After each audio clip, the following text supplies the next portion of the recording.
اسلام کے جتنے بھی قوانین ہیں، جتنی بھی ٹرمز اینڈ کنڈیشنز ہیں، جتنے بھی رول ہیں،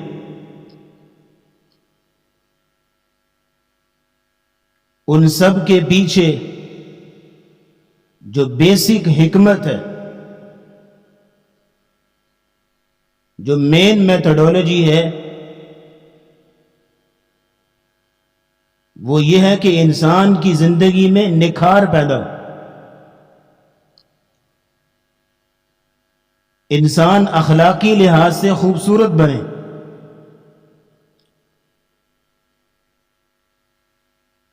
انسان کی مورل ویلیوز میں خوبصورتی اور نکھار پیدا ہو۔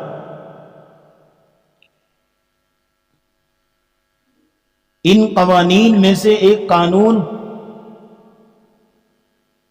ایک رول حیا کا ہے، اور حیا ایک ایسی عظیم نعمت ہے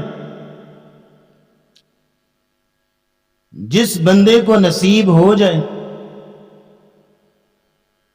وہ اخلاقی لحاظ سے خوبصورت بن جاتا ہے، اس کا کردار اعلیٰ ہو جاتا ہے، اس کی مورل ویلیوز میں خوبصورتی پیدا ہوتی ہے۔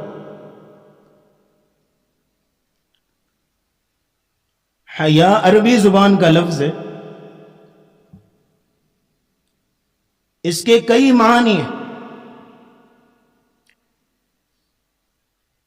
حیا کا ایک معنی شرمندگی ہے، کہ انسان کو غلط رویے، غلط فکر، غلط کردار اور برے رویے پیش کرنے سے شرم آئے، نہیں یہ میرے لائق نہیں ہے، مجھے جو اللہ نے مقام دیا ہے، معاشرے کے اندر جو میری ریپوٹیشن ہے، جو ذمہ داریاں میرے کندھوں پہ ہیں، میری ہستی اس لائق نہیں ہے کہ اس طرح کی نیچ حرکتیں کرے۔ یہ جذبہ حیا کہلاتا ہے۔ حیا کا دوسرا معنی حشمت ہے، جس کو آپ ڈگنیٹی بھی کہتے ہیں۔ یہ اتنا خوبصورت جذبہ ہے کہ انسان اپنے آپ کو اخلاقی لحاظ سے ایسے ایکسلنس لیول پہ لے جائے، اپنا کردار اتنا اپ کر لے کہ کسی بھی قسم کے برے رویے، کسی بھی قسم کی غلط کارکردگی اس سے سرزد نہیں ہوتی، معاشرے کے اندر اس کا امیج ایسا بن جاتا ہے کہ لوگ اس کے بارے میں سمجھتے ہیں کہ یہ بندہ بڑا نیک ہے، یہ اس طرح کے کام نہیں کر سکتا۔ معاشرے میں، گلی محلے میں، رشتہ داروں میں، فیملی میں اس کا ایک امیج بن جاتا ہے، کیونکہ اس نے اپنے آپ کو اس لیول پہ رکھا ہوتا ہے کہ کبھی بھی غیر سنجیدگی کا مظاہرہ نہیں کرتا، اور یہ جذبہ حیا سے پیدا ہوتا ہے، یہ مقام حیا سے ملتا ہے۔ حیا کا ایک تیسرا معنی روکنا اور باز رکھنا، یعنی تقوی کے معنی میں، کہ اپنی زبان کو پاک رکھتا ہے، کسی بھی قسم کی ولگر گفتگو نہیں کرتا، کوئی سلینگ کلمات نہیں نکالتا، اپنے آپ کو برے رویوں سے روک کے رکھتا ہے، اور یہ ابیلٹی اس شخص میں پیدا ہوتی ہے جس میں حیا ہو۔ حیا کا چوتھا اور آخری معنی، حیا بنیادی طور پہ حیات سے ہے، زندگی، تر و تازگی، فریشنس۔ جس بندے کے اندر حیا ہوتی ہے، جس کی تمام مورل ویلیوز کی بنیاد حیا کے جذبے پہ ہوتی ہے، تو اللہ رب العزت اس کو حیات طیبہ دیتے ہیں، اس کی زندگی میں بھی فریشنس آتی۔ آپ غور کر لیجئے، جس شخص کا معاشرے میں امیج بڑا خراب ہے، جس کے بارے میں لوگ اچھا کمنٹ نہیں کرتے، یہ بندہ اچھا انسان نہیں ہے، اور اس کے اندر حیا بھی نہیں، یقین کر لیجئے اس بندے کی زندگی میں تر و تازگی نہیں ہوتی، مردہ پن ہوتا ہے اس کی زندگی میں، کیونکہ فریشنس زندگی میں آتی ہی حیا کی وجہ سے، کہ انسان اپنے آپ کو روکنے کا، اپنے آپ کو نیچ حرکات سے باز رکھنے کا اس کو فن آتا ہو۔ ابو مرثد الغنوی رضی اللہ تعالیٰ عنہ صحابی رسول ہیں، اسلام لانے سے قبل ان کا ایک تعلق تھا کسی عورت کے ساتھ بغیر نکاح کے، لیکن جب مسلمان ہوئے،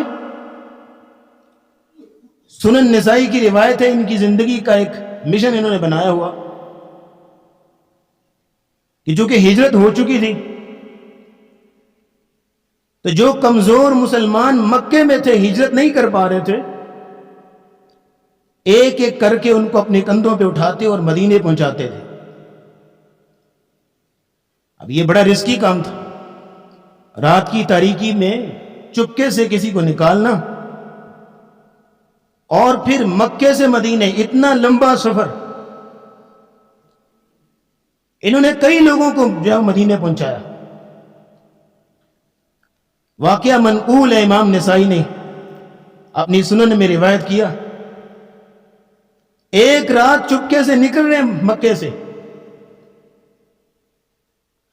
کہ ایک دیوار کے پیچھے چھپے ہوئے تھے،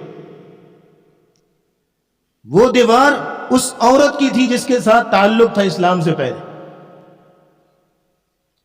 وہ کسی کام کی غرض سے باہر نکلی ہوئی تھی، اس کی نظر پڑی، کہتی ہے مرثد مرحباً، ویلکم، آ جاؤ، آج رات ہمارے ساتھ گزارو۔ تو صحابی رسول کی حیا کا لیول چیک کیجئے، موقع سارا موجود ہے، ایک تعلق والی عورت بلا رہی ہے، لیکن صحابی رسول نے زبان حال سے کہا تھا کہ میں نے محمد رسول اللہ کا کلمہ پڑھ لیا، حیا کے پیکر کیا، تابع داری کا دعویٰ کرتا ہوں، اب میرا تیری طرف آنکھ اٹھا کے دیکھنا بھی میری نظروں کی توہین ہے۔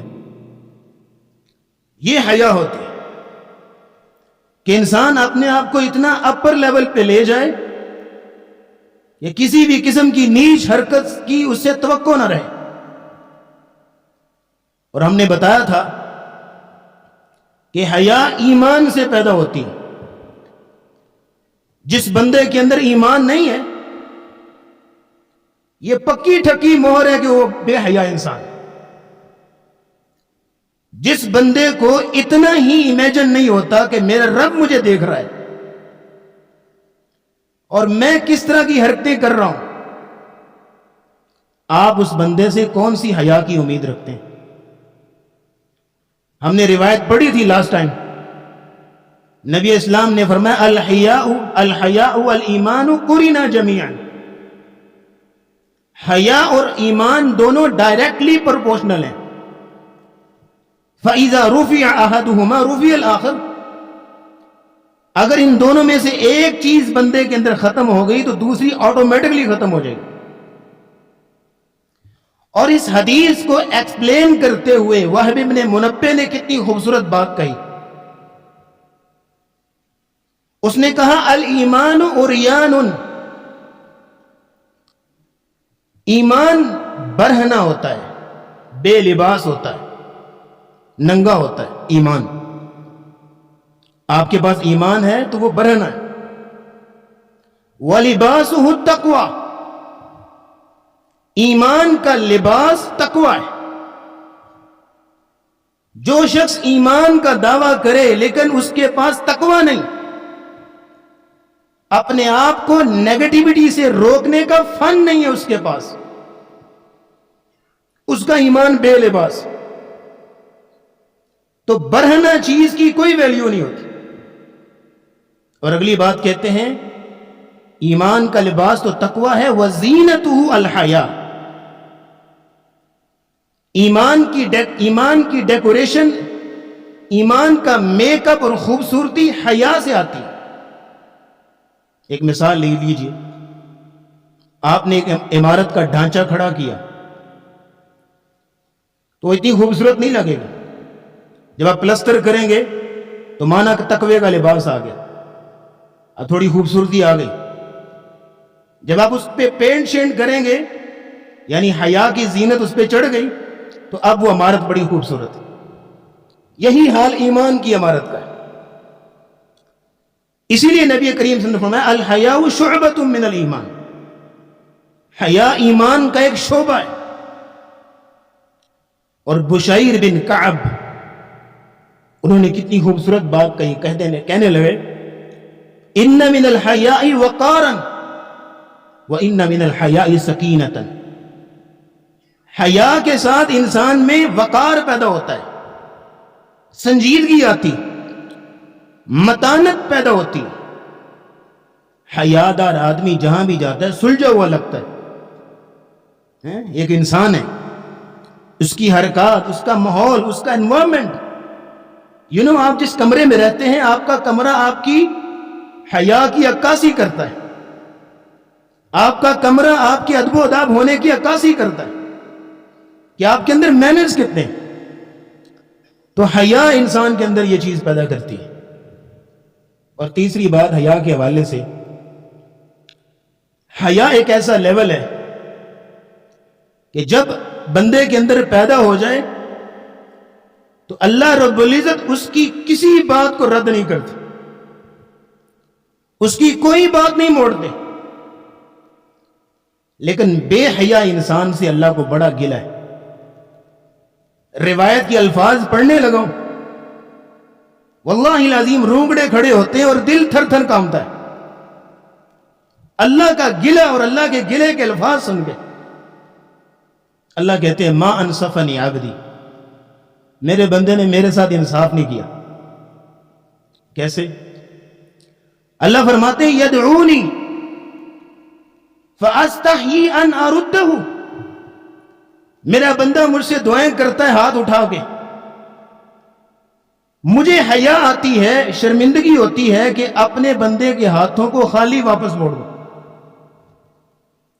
مجھے حیا آتی، لیکن وَيَعْصِينِي وَلَا يَسْتَحْيِي مِنِّي، میرا بندہ دن رات میری نافرمانیاں کرتا ہے، ایک مرتبہ مجھ سے نہیں شرماتا، ایک مرتبہ بھی مجھ سے حیا نہیں کرتا. حدیث کی سمجھ آ گئی؟ یہ اللہ کا گلہ چیک کرے، دن رات میری نافرمانیاں کرتا. اس حدیث کو ڈیفائن کیا تھا ابن قیم نے خوبصورتی سے رحمہ اللہ. کہتے ہیں یا من جعل اللہ اہون الناظرین الیک، اے وہ نوجوان، اے وہ فرد عاصی، اے گناہگار شخص، افسوس ہے تجھ پہ، تو نے اللہ رب العزت کی نظروں کی توہین کی ہے. اب حدیث جو لفظ امام ابن قیم نے بولے اس جگہ پہ، میرے پاس الفاظ نہیں اردو میں ترجمہ کرو، اگر کروں گا تو کہیں گستاخی نہ شمار ہو اللہ کی. یا من جعل اللہ اہون الناظرین الیک، اے وہ شخص جس نے اللہ کی نظروں کو نعوذ باللہ سب سے زیادہ گھٹیا سمجھا. یعنی لوگوں کے سامنے تو گناہ نہیں کرتا، لوگوں کی نظروں کی بڑی قدر ہے تمہیں، لیکن تنہائیوں میں جا کے اللہ کے سامنے گناہ کرتا ہے، اللہ کی نظروں کی قدر نہیں تمہیں؟ کیا نعوذ باللہ اللہ کی نظروں کی قدر اتنی گر گئی تمہارے یہاں؟ کسی شاعر نے یہاں کتنی خوبصورت بات کہی، اس نے کہا اذا ما قال لي ربي اما استحييت تعصيني وتخفي الذنب عن خلقي وبالعصيان تأتيني فكيف أجيب يا ويحي ومن ذا سوف يحميني أسلم نفس بالآمال من حين إلى حين. اس نے کہا جب میرا رب مجھے قیامت دن پوچھے گا امستحییت تعصینی، کیا گناہ کرتے ہوئے میری شرم اور میری حیا تیرے آڑے نہیں آتی تھی؟ وَتُخْفِي الذَّنْبَ عَنْ خَلْقِي وَبِالْعِصْيَانِ تَأْتِينِي، لوگوں سے تو چھپتا تھا گناہ کرتے ہوئے اور میرے سامنے گناہ کرتا تھا. شاعر کہتا ہے فَكَيْفَ أُجِيبُ يَا وَيْحِي، آئے افسوس میں اس وقت کیا جواب دوں گا اللہ. وَمَنْ ذَا سَوْفَ يَحْمِينِي، میں کیسے بچ پاؤں گا اللہ سے؟ یہ جذبہ، یہ پیشن حیا کہلاتا ہے جس کے اندر یہ پیدا ہو جائے. اللہ رب العزت یہ جذبہ ہمارے کردار میں، ہمارے مزاج میں شامل فرمائے. ہم نے بتایا تھا پچھلے خطبہ میں کہ حیا کے 10 اصول ہیں، حیا کے پراسپیکٹس میں 10 اصول ہیں جن سے مل کے حیا مکمل ہوتی. ان میں پہلا ہم نے بتایا تھا کہ اپنی نظروں کی حفاظت کرنا، اپنی نظروں کو غیر محرموں سے بچا کے رکھنا. جس شخص کی، جس جوان کی نظروں میں حیا نہیں ہے اس کے اندر ایمان نہیں ہے. نظروں کی آوارگی بے ایمانی کی دلیل ہے حضرت. ہم نے بتایا تھا کہ صبح آنکھ کھلنے سے لے کے رات سونے کے لیے آنکھ بند ہونے تک انسان خود غور کر لے کہ کتنی نامحرموں کو اس نے دیکھا بری نیتوں سے. ذرا پرسنٹیج نکال لے، جتنی پرسنٹیج آئے گی اتنا اس کی زندگی میں اللہ کی رحمت کی کمی ہوگی، اتنا وہ اللہ کی رحمت سے، خیر و برکت سے محروم ہوگا، اتنا ہی اس کا عبادت سے جی اکتائے گا، اتنا ہی اس کا نماز میں دل نہیں لگے گا، کیونکہ اس کا جو رویہ ہے، اس کا جو کردار ہے وہ بے ایمانی والا. انسان آج کا جوان بیٹھا ہے فیس بک پہ سکرولنگ کر رہا ہے، یوٹیوب پہ بیٹھا سکرولنگ کر رہا ہے، اب کوئی تمیز نہیں ہے، کسی طرح کی بھی ویڈیو آئے دیکھی جائے، کوئی لیول نہیں ہے، کوئی رول نہیں ہے، کوئی اصول نہیں ہے کہ یہ مجھے دیکھنی ہے یہ نہیں دیکھنی، بغیر تمیز کے ہر ویڈیو کو دیکھی جا رہی. اب وہ اس ٹائم پہ کتنے جو ہے وہ شیطانوں کو خوش کر رہا ہے اور اللہ کی ناراضگی اس کا مقدر بن رہی. پھر جو ایک ایپلیکیشن ہے، نام لینا بھی ہمیں اچھا نہیں لگتا، ٹک ٹاک جو ہے، اس کے بارے میں ہم گزارش کرتے ہیں جو شخص، جس بندے کے دل میں اللہ کی ذرا سی بھی حیا اور خوف اور تقوی ہے، جس بندے کے دل میں ذرا سا بھی ایمان ہے، جس کو آخرت کی ذرا سی بھی فکر ہے، واللہ العظیم اس کے موبائل میں ٹک ٹاک کی ایپلیکیشن نہیں ہوگی. اللہ کی قسم، یہ میرا پیغام لکھ کے لے جاؤ، اس کے موبائل میں ٹک ٹاک کی ایپلیکیشن نہیں ہوگی. یہ پیغام سمجھیے. آپ کہیں گے جی اس میں کچھ فوائد ہیں، حضرت 5% فوائد ہوں، کوئی 1-2 اچھی ویڈیو آپ کو اسلامی مل جائے، 95% گندگی اور غلاظت. اپنی نظروں کی حفاظت کرو تبھی تمہیں خیر و برکت نصیب ہوگی. یہ حیا کا پراسپیکٹس ہے. پہلا اصول یہ ہے کہ نظروں کی حفاظت. دوسرا اصول یہ حیا کا، ہم نے بتایا تھا کہ کسی غیر محرم کے حلیے کو ڈسکس نہیں کرنا، کسی کی بہن بیٹی کے بارے میں تذکرے نہیں کرنے. تیسرا یہ تھا کہ پردے کا حکم، اسلام نے حیا کے اندر پردے کا حکم دیا. جہاں مردوں کو نظروں کی حفاظت کرنی ہے وہاں عورتوں کو بھی ایک اصول دیا کہ اپنے آپ کو حجاب میں، پردے میں اوڑھ کے باہر نکلیں. نبی کریم صلی اللہ علیہ وسلم کی حدیث ہے کہ عورت جب گھر سے نکلتی ہے تو شیطان اس کا تعاقب کرتا ہے. اور شیطان اس کو مزین کر کے لوگوں کے سامنے پیش کرتا ہے. اس کی میں چھوٹی سی اگزامپل دوں آپ کو کہ انسان جو ہے وہ شادی شدہ انسان ہے اور کام والی ماسی جو ہے نا اس کو اٹریکٹیو کر رہی ہوتی ہے کیونکہ شیطان اس کو جو ہے وہ مزین کر رہا ہوتا ہے. اس کو اپنی بیوی کے اندر وہ لگن نہیں رہتی. وہ بندہ شیطان کے ہتھے چڑھا ہوا ہے.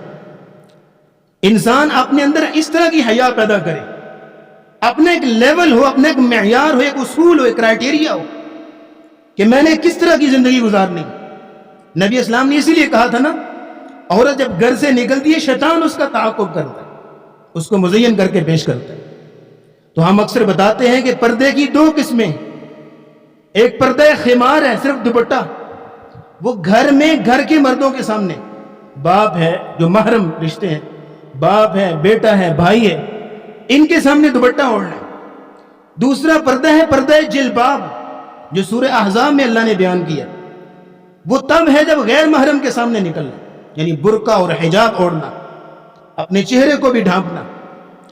یہ سارے اصول و قوانین حیا کے اصول ہیں. تو اللہ رب الدعا ہے اللہ ان اصولوں کو ہمارے معاشرے میں لاگو کرنے کی ہمیں توفیق عطا فرمائے. چوتھا یہ تھا کہ عورت کی آواز, اس کے بارے میں جو اسلام نے اصول دیا قولا معروفا. عورت جو ہے غیر محرم مرد سے بات کر سکتی ہے لیکن اس میں شرط ہے قول معروف ہو. قول معروف میں دو چیزیں, ایک چیز یہ ہے کہ دو ٹوک اور با مقصد بات, لمبی چوڑی بیٹھک نہیں, لمبی چوڑی ڈسکشن نہیں, ہاں مقصد کی اور دو ٹوک بات. اور قول معروف میں دوسری چیز ہے کہ لہجے میں سپورٹنس ہو, لہجے کے اندر شیرینی اور مٹھاس نہ ہو کہ اگلا کوئی کچھ اور ہی سمجھ بیٹھے, اس لیے قول معروف کے ساتھ بات کی جائے.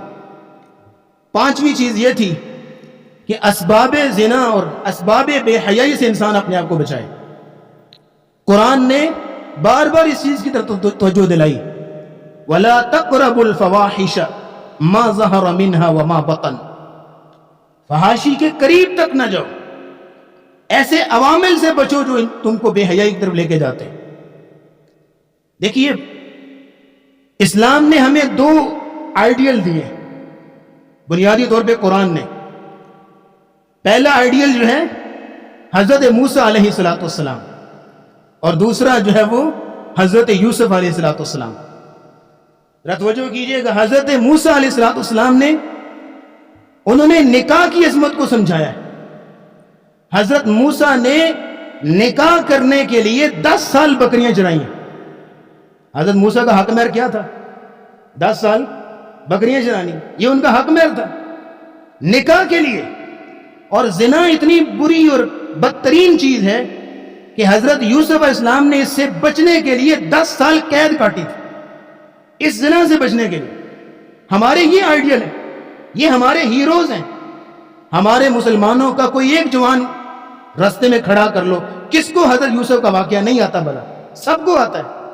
اتنی عمر گزر گئی ہے حضرت یوسف کا واقعہ پڑھتے پڑھاتے سنتے سناتے, لیکن اللہ کی قسم آج تک حضرت یوسف جیسی حیا پیدا نہیں کر سکا.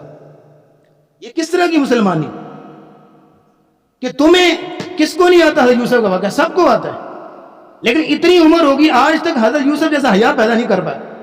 وجہ کیا ہے؟ کیونکہ تمہارے اندر وہ پیشن نہیں, تم نے آئیڈیل بنایا, ہیرو بنایا اور لوگوں کو. ہمارے ہیروز تو یہ ہیں, ہمارے آئیڈیل تو یہ لوگ ہیں, حضرت یوسف علیہ السلام, جنہوں نے کہا یا اللہ میں قید پسند کرتا ہوں, جیل جانا پسند کرتا ہوں, لیکن ان خواتین کی بات سننا پسند نہیں کرتا. یہ ان کا معیار تھا. یہ معیار ہو, حیا انسان کو ایک معیار دیتی ہے, ایک کرائٹیریا دیتی ہے کہ میرا لیول ایسا نہیں کہ میں اتنا نیچے گر کے اس طرح کی حرکتیں کروں. یہ چیز حیا سے پیدا ہوتی ہے.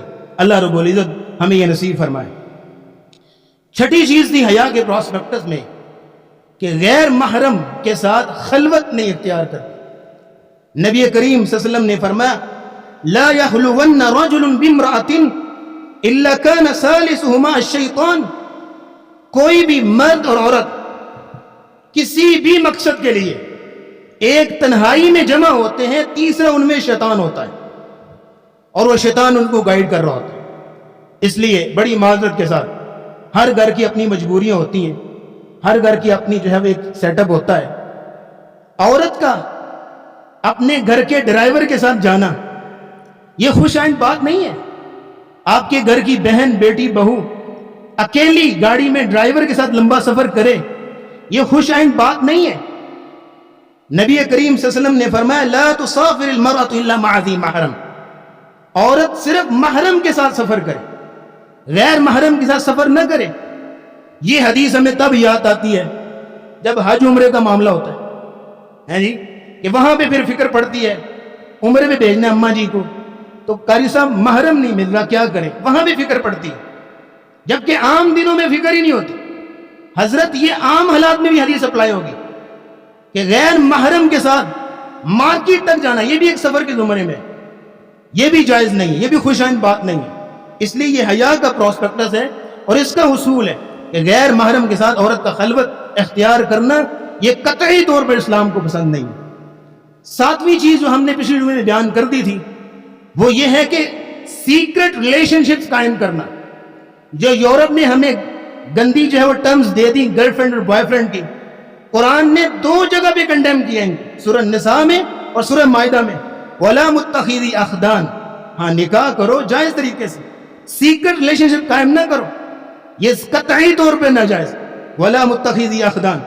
8ویں چیز یہ ہے حیا کے پروسپیکٹس میں کہ غیر محرم کو چھونا، غیر محرم کو ٹچ کرنا اسلام نے قطعی طور پہ منع کی.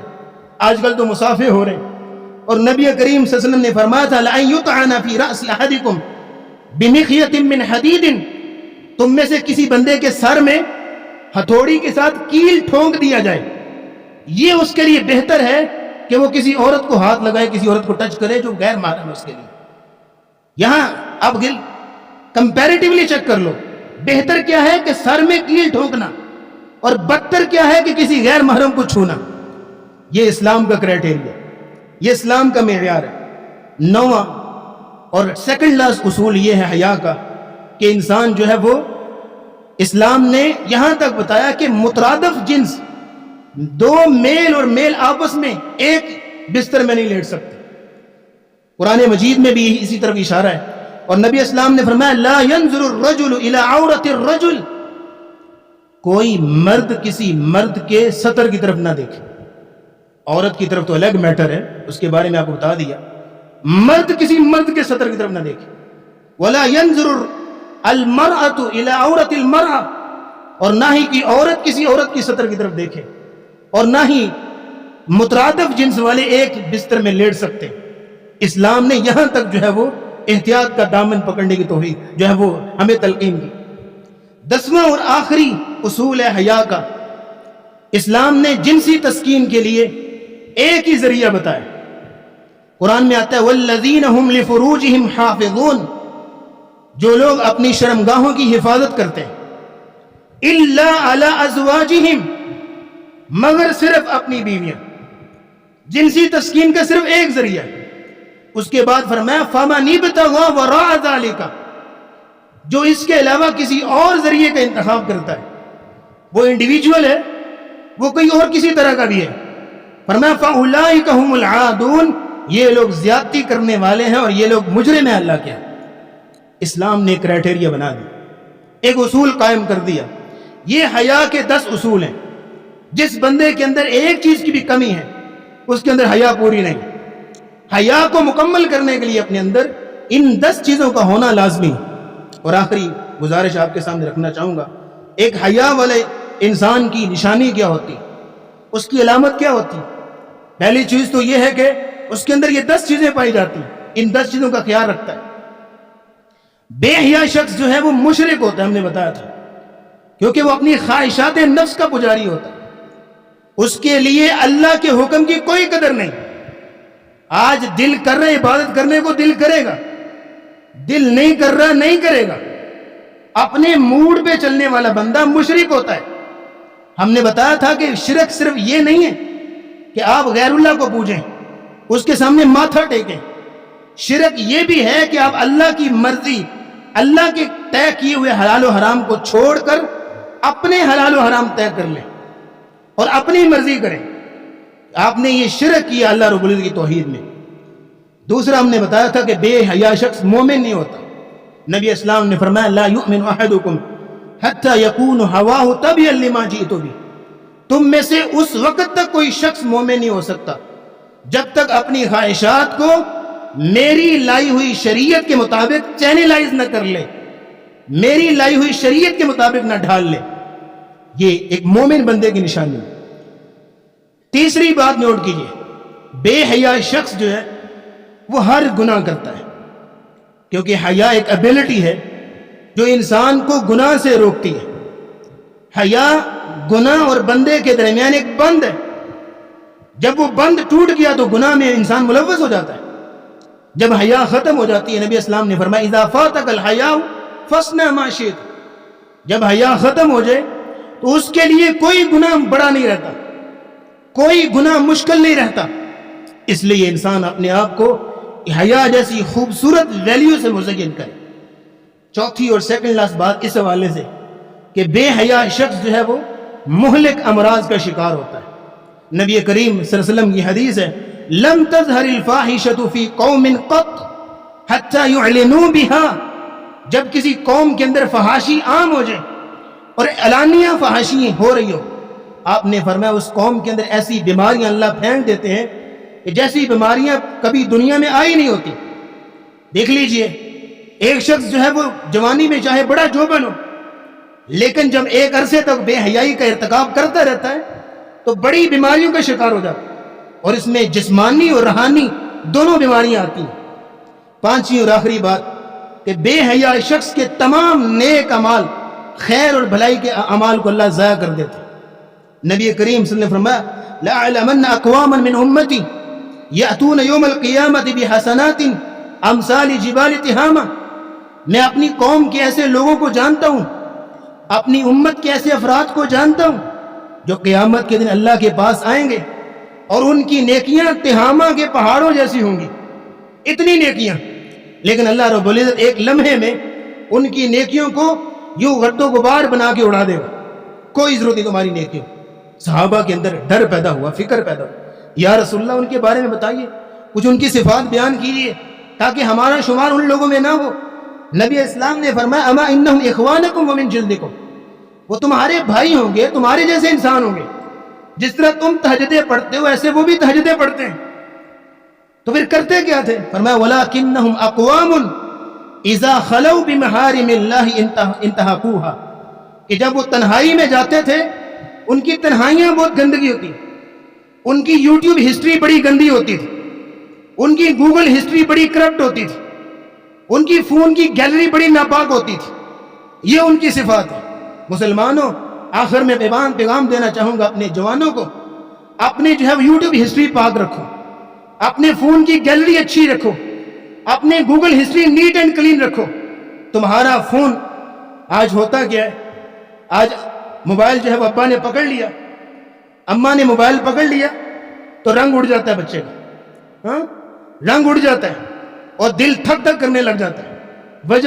وجہ یہ اس کو پتہ ہے میرے کرتوت کیا اس کے اندر, میری یوٹیوب ہسٹری کس طرح کی ہے, میری فون کی گیلری کس طرح کی ہے. تمہاری اس طرح کی تمہارے اندر حیا ہونی چاہیے کہ تمہارا فون تمہارا ابا پکڑے یا والدہ تمہارا فون چیک کرنے لگے, تمہیں کوئی گھبراہٹ نہیں ہونی چاہیے. یہ تب ہوگا جب حیا پیدا ہوگا. جس بندے کے اندر حیا ہوگی اس کا فون کبھی پاک نہیں ہو سکتا, اس کی تنہائیاں کبھی پاک نہیں ہو سکتی. پاک اس کو ملیں گی جس کے اندر حیا ہوگی. تو اللہ رب العزت دعا ہے اللہ ہمارے اندر حیا پیدا فرمائے, اور اللہ رب العزت اس مزین اخلاقی صفت کو ہمارے مزاج میں شامل فرمائے. وآخر دعوانا الحمدللہ رب العالمین.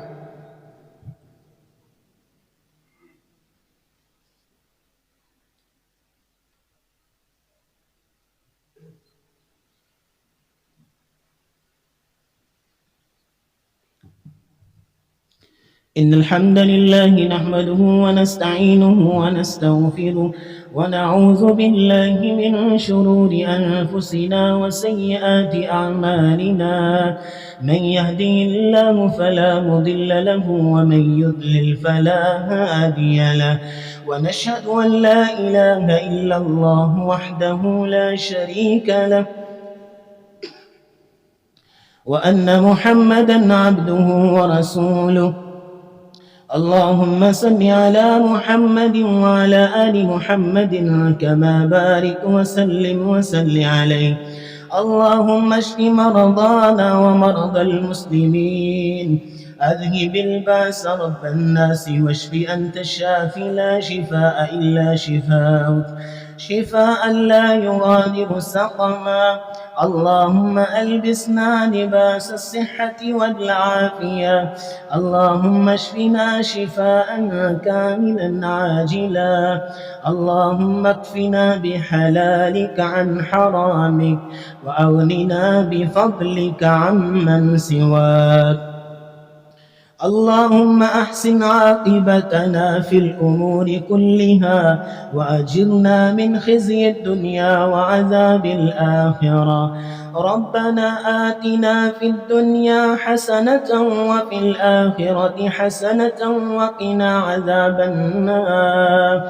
ربنا ظلمنا أنفسنا وإن لم تغفر لنا وترحمنا لنكونن من الخاسرين. ربنا تقبل منا إنك أنت السميع العليم، وتب علينا إنك أنت التواب الرحيم. وصلى الله تعالى على رسوله خير خلقه محمد وعلى آله وأصحابه أجمعين برحمتك يا أرحم الراحمين.